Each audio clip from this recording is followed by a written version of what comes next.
So, Don, Coke, Sprite, whatever you want. There's no slot, Don. None. Look. You have got to be kidding me, Andrew. This is a CE5 hydrogen fuel cell. Look at this thing. This runs home or business. This is going to be so cool. We're going to learn about this today from Mike Up. He's going to teach us. Come on, let's go see it. Huh? You need to be put on a leash more often. Really? Yeah. Mike Up, Vice President of Marketing. This is Andrew. Hi, Andrew. Nice to meet you. Yeah. Tell us about your company. Well, ClearEdge Power was started in 2003. The company is on a very, very fast growth track. Started in maybe, like say, January 2009. We had 33 employees. We're now going to go over 220 just this month alone. You're a living example of the green economy at work. Absolutely. This will take 40% less natural gas to produce the same amount of heat and power than what you would run through today's traditional grid. And it would produce 37% less CO2 and produce literally no NOx, no SOx, no particulate matter like a natural gas power plant would do. Let's go see how these things are built. All right, let me take you across the street. This starts here. This is basic sheet metal. We're going to build a cabinet and a box, and then we're going to put all the important components inside. This is a pretty important piece. This is where all the electricity that's made is going to pass through here. This is the inverter. This is a water tank here.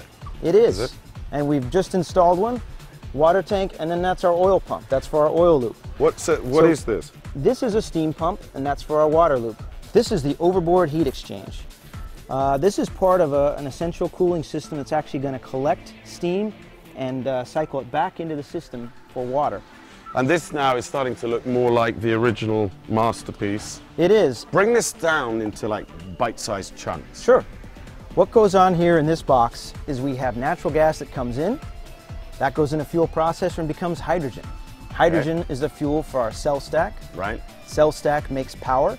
Right. Power goes here. And converts the current. Correct. Converts the current to AC current, which we're going to run right into the home. This is our fuel cell stack. It's going to make 5 kilowatts of power, and we'd like you to put it in. What we're going to do is slide it in just right on the tray here. Straight back? Just a slight push. Oh, There you go. that's not light. Just like that. This is the final burn-in area. These units run for about 48 hours, and they want to make sure every component is working correctly.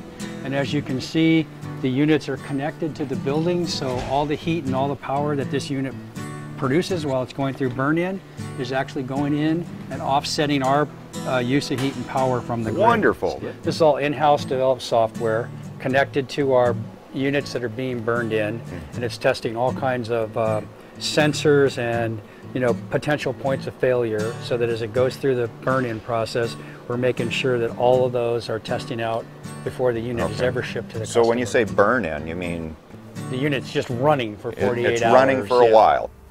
Now, Mike sent me in this room to learn a little bit more about how high-tech this company is when it comes to monitoring their units out in the field. We keep track of every product that's out there at every single customer site. Every product, Everyone. every customer So site. actually the idea here is that every alarm that comes through, we get, and we know before the customer knows there's anything wrong with our system. Our sort of overall screen is everything that is out in the field, whether it's in Korea or whether it's in Northern or Southern California, or we have a couple Oregon units that are more like demonstration units. By looking at the colors, you can see instantly what's going on with them. For instance, a yellow means that there's an alarm at this site, but it's something that may not shut down the system, probably not in fact.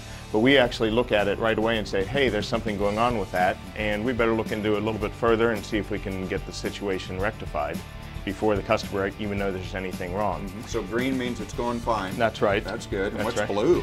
Blue actually means that it's not actually drawing any power yet, but it's actually on and it's connected.